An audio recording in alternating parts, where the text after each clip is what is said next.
것으로 보이는데 이 노년의 인생의 황금비를 보내는 것은 굉장히 행운입니다.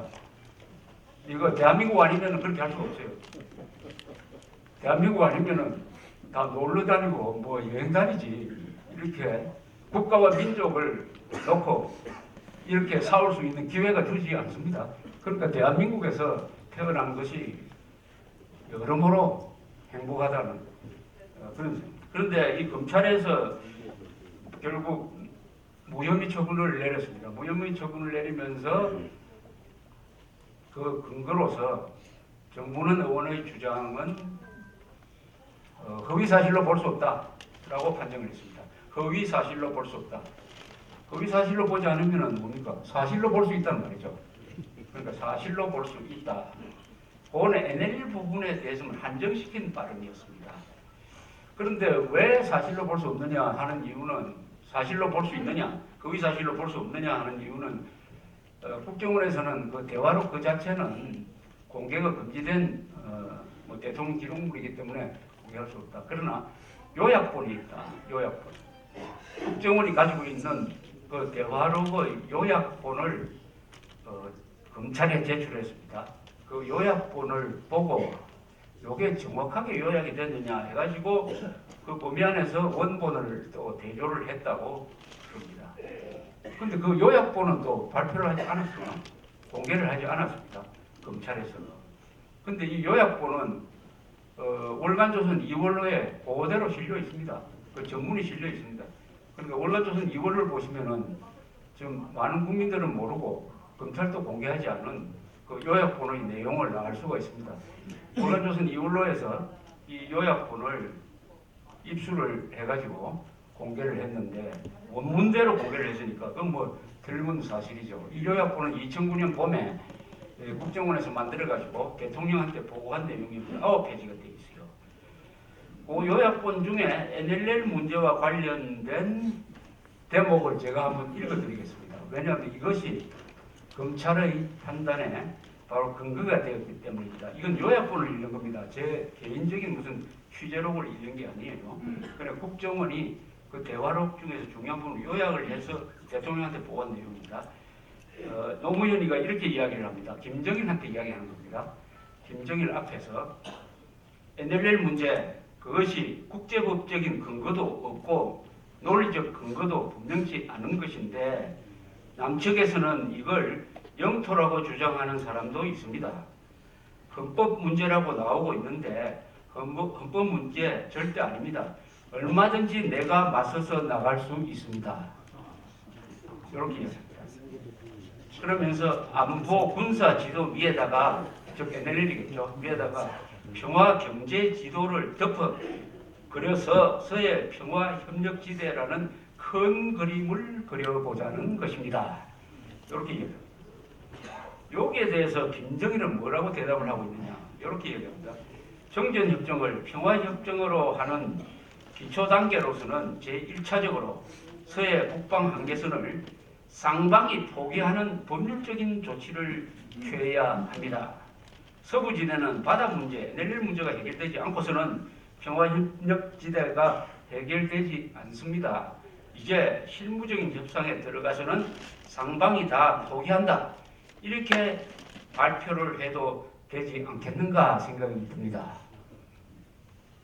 즉 노무현이가 대한민국 대통령이 뭐라고 이야기하느냐 NLL은 쉽게 해석하면 해상에 그린 휴전선이라고 보면 됩니다. 육상에는 DMZ가 있어요. 해상에 있는 게 NLL입니다. 해상에 있는 게. 그리고 그것은 대한민국의 경제력이 집중된 수도권의 옆구리, 즉 인천항, 인천공항, 평택항, 이 한참 잘 나가는 이 대한민국의 심장부를 왼쪽 측면에서 보호해주고 있는 생명설이죠. 생명설이니까 그 서해 NLL의 중요성은 이 육상 DMZ와 못지않고 어떤 점에서 더 중요한 겁니다. 중요한 건데 그것이 국제법적인 근거가 없다고 이야기합니다. 대통령이. 우리나라 대통령입니다. 이거 저 김정일이 하는 이야기가 아니에요. 논리적 근거도 분명치 않다고 합니다. 문제는 이 주장이 맞다면 또 그럴 수도 있겠다. 양심적으로 이야기한다 할 수 있겠지만 국제법적 근거가 충분히 하죠. 국제법적 근거 따지기 전에 상방이 합의하면은 그게 국제법적 근거를 더 초월하는 약속은 상방이 하면 됩니다. 91년에 이미 기존 경계선을 상호 존중하기로 합의를 한 거예요. 합의를 하면은 모든 근거보다도 가장 확실한 거죠. 약속은 상방이 하면 되는 거죠. 그런데도 논리적 근거가 없다고 이런 약간 정신 착란이 안 걸리면은 이런 이야기는 할 수가 없어요. 더구나 우리나라 대통령입니다. 그건 통수권자. 그래 놓고 남쪽에서는 이걸 영토라고 주장하고 있는 사람도 있습니다라고 하면서 아주 비아냥거립니다. 헌법 문제도 아닙니다.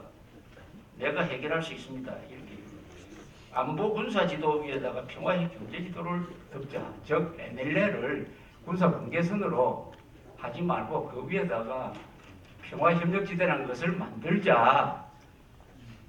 그러니까 NLL을 없애버리고 그 위에다가 평화협력지대 공동어로 수역을 만들자 이런 이야기예요. 그러니까 선을 면으로 바꿔버리자 이런 이야기. 그런데 그렇게 되면은 뭐 평화도 있고 협력도 있고 공동 이런 좋은 말이 있으니까 그거 좋은 거다라고 생각하는 또 멍청한 한국 사람들이 많을 것 같아요. 한국 사람들은 좋은 말에 넘어가는데 아주 익숙해져 있습니다. 여기에 얼마나 많은 위험성이 있습니까?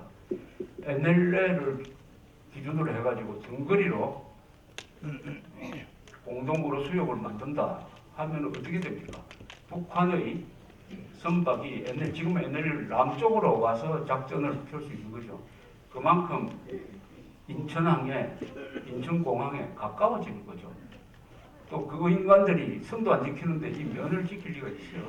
항상 분쟁 지역이 생기는 거죠. 더구나 요 회담 뒤에 14선언 이후에 있었던 남북한 국방장관 회담에서 북한이 내어놓은 공동어로 수역은 어디에 있느냐? 지금 NLL을 등거리도 아니에요. NLL을 훨씬 남쪽에다가 만들어놨어요. 여기에 공동어로 수역을 만들자. 이것은 말하자면 저 의정부에다가 우리 남북 공동 무슨 구역을 만들자. 그래서 그 의정부 거기에 북한 사람들이 마음대로 오도록 하지 않은가 하고 똑같은 이야기입니다. 그걸 제안을 했어요. 왜 이게 정문원 의원의 폭로가 있었느냐 하면은 작년에 박근혜 씨가 이 NLL 문제 이렇게 이야기했습니다. NLL을 지킨다는 전제 하에서 뭐 여러 가지 논의해 볼 수 있다. 이렇게 하니까 북한에서 바로 이렇게 나왔습니다. 이미 노무현 김정일 회담에서 NLL은 없는 걸로 무효화하기로 했는데 이것도 모르고 박근혜가 NLL을 지킨다는 이야기를 한다. 이렇게 이야기를 하니까 정부는 지가 반격을 해서 이렇게 일어난 것입니다.